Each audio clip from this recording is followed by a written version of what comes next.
Dahan-dahan lang kitang aawitan sinta ko sa pagsapit ng dilim na tayo'y magkapili o sa Kahit anong mangyayari, hindi tayo maghiwalay. Aasahan ko yan. big na ito, ako'y matututo ipagkatiwala. Anong ginagawa niyong dalawa? Anong ginagawa niyong dalawa, ha? Anong ginagawa niyong dalawa? Ang bababoy mo? Nanitiri ako sa'yo! Ikaw lalaki ka. Ma'am!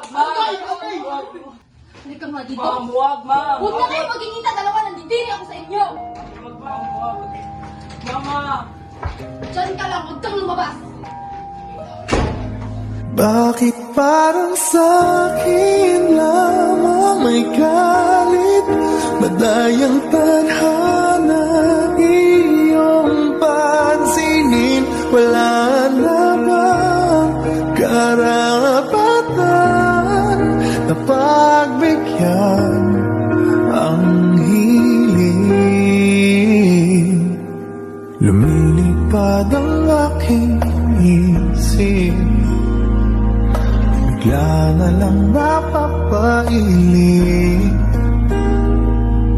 Wala nang mapagtuunan ng pansin, ng pansin.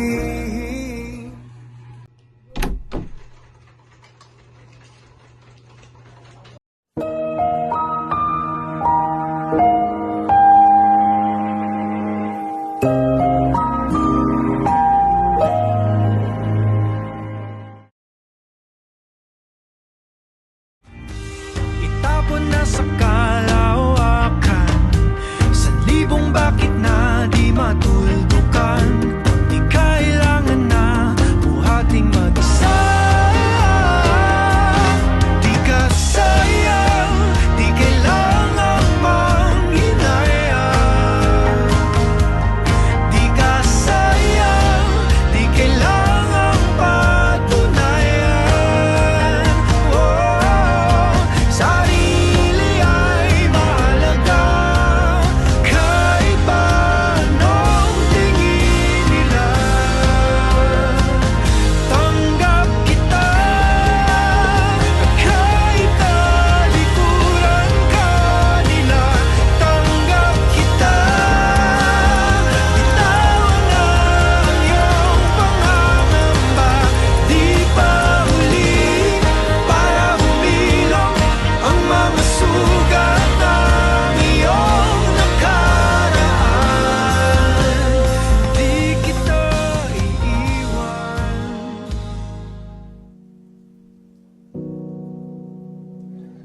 In the 1960s, LGBTQ+ lives were forced into silence. To show love was dangerous. To be yourself was forbidden. But silence could not last forever. Slowly, voices arose. Brave activists stepped into the light, holding signs demanding change.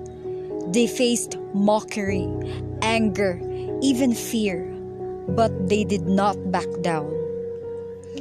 From silence to strength, from hiding to pride, the LGBTQ+ movement was born in the 1960s.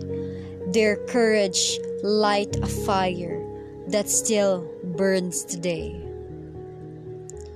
Because of them, we march. Di ka sayang, di kailangan manghinaya.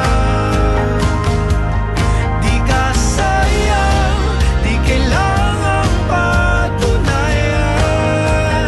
Oh, sarili ay mahalaga, kahit pa anong tingin nila. Tanggap kita, kahit talikuran ka